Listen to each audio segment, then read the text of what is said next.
reviewing a 1999 Honda Civic Si. It's the 6th generation Civic, EM1, so it's one with the 1.6 liter VTEC engine. Makes 160 horsepower, so we got 100 horsepower per liter, that magical number in this car, and 111 pound-feet of torque. So there really isn't much torque at all, and it kind of feels that way down low. But as soon as you get to about, I don't know, about 5,500-ish RPM, the engine really comes into its own and you start flying. This Honda Civic, the EM1, is one of the most highly regarded of all the Civic SIs.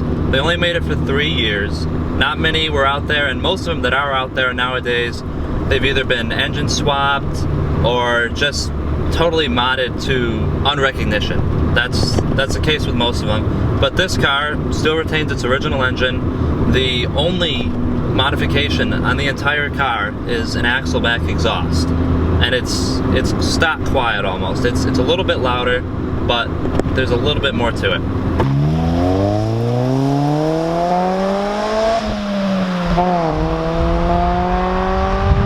The suspension is stock as well. You've got double wishbone, all 4 corners, unique to the SI here.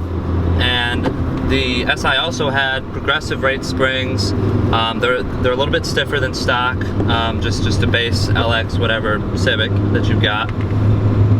And then we also have stiffer anti-roll bars. There's a front shock tower brace. So all in all, the suspension has been reworked for the SI, and it makes a big difference. The car on back roads like these really seems to stick and hold corners well. It does a nice job, a lot better than a stock Civic might take these. The complaint I have with this Civic, as is typical with most older Hondas like this one, it has a bit of roll. So you've got to deal with that unless you go coilovers. If you go coilovers, you stiffen that up, get bigger anti-roll bars, you can change everything, and it'll make a big difference. But just for normal street driving, this is acceptable enough. One cool thing about this car is the owner is my girlfriend. Her name's Rachel. I just helped her pick it out back where she lives, and bought it about a month ago, and she hasn't done any modifications to it. Just done a few things that needed to be done to it after it was bought. It wasn't perfect when she bought it, but it's a great buy. The car is in awesome condition. There's no rust at all. Big plus on these. All 90s Hondas rust. It's really bad, but the owner took care of this one to the point that it didn't rust at all. So she got very lucky with this buy.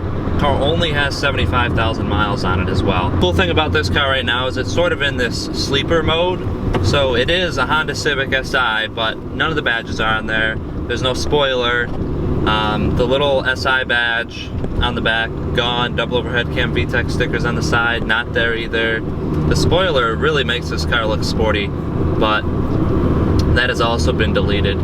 It's because the original owner, for some reason, decided to take them all off.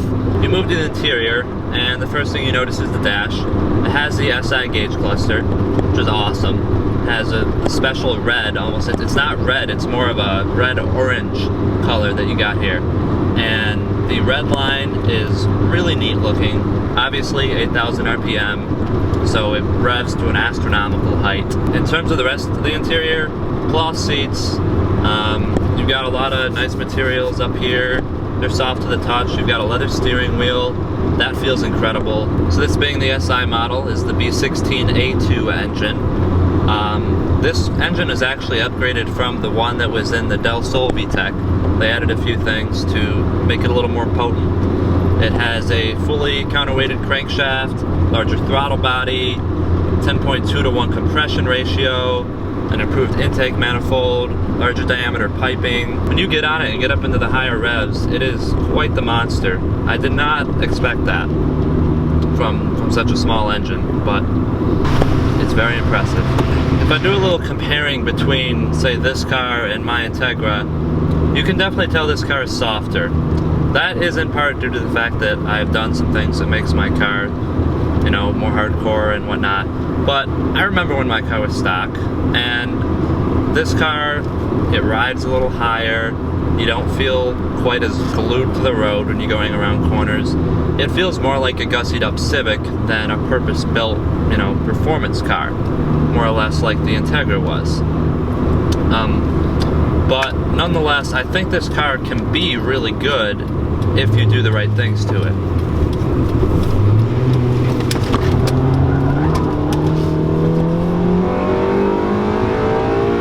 So the engine might be a 1.6 liter, but it doesn't necessarily sound like one or feel like one because of VTEC. You know, you get past, you know, 56, 5700 RPM in this engine, and it just comes alive. This crossover is more pronounced than a lot of them. It's not the most obvious difference between non-VTEC and when you cross over, but it's definitely an audible and physical change you get when you go. And those bikes sound good. When you throw it into a corner, the steering is a little bit slower than you might expect. You gotta give it a little bit more, you know, action to get it to actually go around the corner, which is not the most desirable trait in a car, but it offers a lot of feel on turn-in. So you don't feel like you're disconnected from the road in any way. It's just the effort needed by you is maybe a little bit more than you would want. Minus that, everything feels great. It feels like a momentum car. You know, you get going around left, right. The car just settles in and it feels right. It feels in its home. Like this is where it's meant to be on back roads like this. A lot of old Hondas have that weight to them. They have that feel that you just want to drive faster and faster and faster. And this car also has that, I feel. I think this is why people are drawn to this car and like this generation of Civic. The brakes feel real nice too. Very assuring. Yeah, right there, 5,700 RPM, it crosses over. Up and over the hills. Oh man, this car feels good. So confidence inspiring. Everything. Turn into the brakes. Wow. Man, this thing is fast. It's so light too. Feels like you're throwing nothing around the corners. It's just like boom, boom. No hesitation at all. It wants to go around the corner. So at the end of the day, I kind of ask myself the question, does the name EM1 live up to its name? I know it's got a big reputation in the Honda community. Everybody loves this car, and I feel like there's good reason for that. It might be one of the best Civics out there that's been made for America, that is. There's been much better made for Europe and Japan. We can all accept that. But I think that this car lives up to its name to a certain extent. There are some things you'd like to change about it. It could certainly use some modifications that make it more the road legal racer that a lot of people consider it to be. But at the end of the day, would you be happy buying one of these? I'd say yes. I'd be happy driving around in one of these every day. It's an awesome daily driver. You've got the Honda Civic reliability, and when you throw it around a corner, it feels amazing. And with that, I think I will conclude this video. Thank you for watching me drive this awesome car. Thank you to my girlfriend Rachel for letting me drive her awesome car. Everybody have a great day.